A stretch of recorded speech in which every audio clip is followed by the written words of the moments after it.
A very good afternoon to you all. Today, under professional communication, we are going to see an important topic. This topic we would have learned in our childhood days itself. So this comes under the fourth skill, that is LSRW skill: listening, speaking, reading, and writing. So this comes under writing. So we call this topic as precise writing, précis writing. So we will have a small doubt what this précis writing is. So can anyone go back and remember yourself what is précis writing? So précis writing is nothing but it is a concise summary capturing a text's essential elements. So it aims to represent the original accuracy in fewer words. For example, if you are seeing a big summary, or if you are seeing a big written text form, and you will be going through those written text forms, and based on that you will be putting your points into crisper effects, and then you will be writing it in a short and crisper manner. So here what we will be doing is we will be highlighting the central theme of what we have already seen. So what is this précis generally doing is it is explaining the main points that is required in our understanding procedures.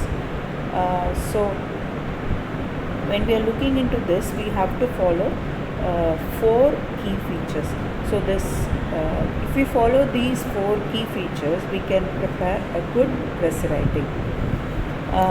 That is brevity, accuracy, completeness, and objectivity.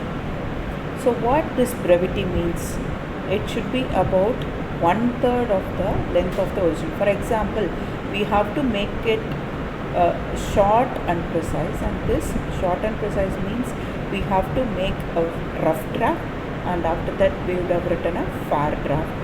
Thus we will be reducing the actual content into the number of words of 1/3 of it. So here précis should be about 1/3 of the length of the original. So here you have to follow by reducing the content into a small paragraph. Then the second one you have to follow is your accuracy. So what is accuracy is, if you are reading a written text done by an author, you have to stick on to his ideas and you have to summarize it. You shouldn't have the concept of understanding your own ideas and creating a newer version of it. So you should avoid such kind of things. Instead, you have to reflect the author's ideas and tone without any distortion. So you should not create any deviation while preparing your written text. The third one will be the completeness. So it includes all key points with no omissions. So you shouldn't decide which point is important or which point is not important. Instead, we have to include all the key points that is necessary to prepare or necessarily available in that particular content. The next one, the fourth one, will be your objectivity. So this avoids personal opinions or bias to maintain neutrality. You should not incorporate your own ideas or add your own ideas, additional points towards the written content. So these are the 4 important key features you should follow. So we can name them by ourselves. That is brevity, next one is accuracy, third one is completeness, and the fourth one is objectivity. So I hope you will remember these 4 points, which is very, very important. You should remember these 4 points while you are going for a précis writing. So before entering into a précis writing, we should have some kind of pre-writing and active reading activities, and you also have to analyze what is the important point that is required while going for a précis writing. So first, there are 4 important steps you have to follow. That is the first reading, second reading, then annotating and creating an outline. So what first reading means is you have to understand the overall argument and scope of the text. That is, if you are reading the text, you have to understand on what basis the author has written the text and on what basis, on what ideas he have put up those points. So based on that, you have to get a clear picture, and based on your first reading, you have to go for a second reading, and under second reading you have to identify key points supporting evidence and author's purpose.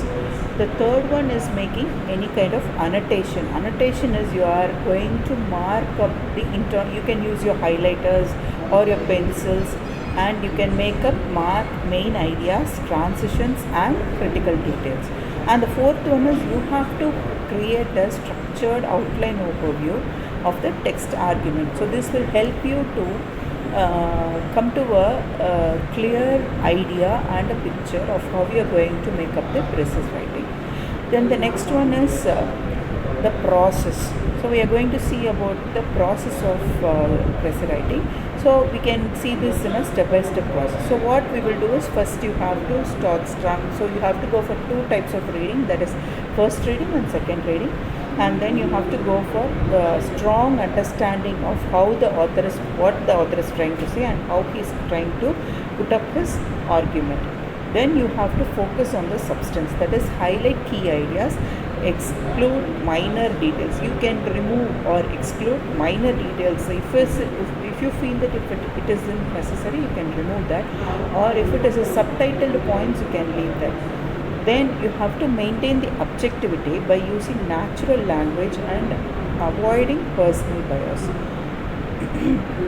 You cannot just like that come to a conclusion. If you don't like a particular concept, you cannot stand away from it. So you have to think about what the author is taking up, and you needn't take up the personal bias inside. Then you have to come to concise language. So here we should understand the concept of one-word one-word substitution. So this one-word substitution is nothing but precising the language. For example, for the people, by the people, of the people. If we say that, it is called as democracy. So the word democracy itself gives the clear meaning. So here the language is made precise instead of elaborating it in a detailed manner.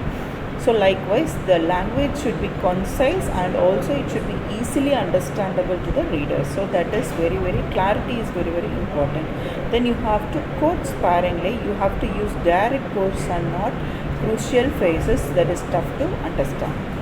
So far we have seen how we have to put up the ideas and how we have to make up the language. And now we are going to see the next part, that is structuring your precise paragraph format. So what is your structuring or structuring your precise format? So that is nothing but you have to maintain a short and cohesive paragraph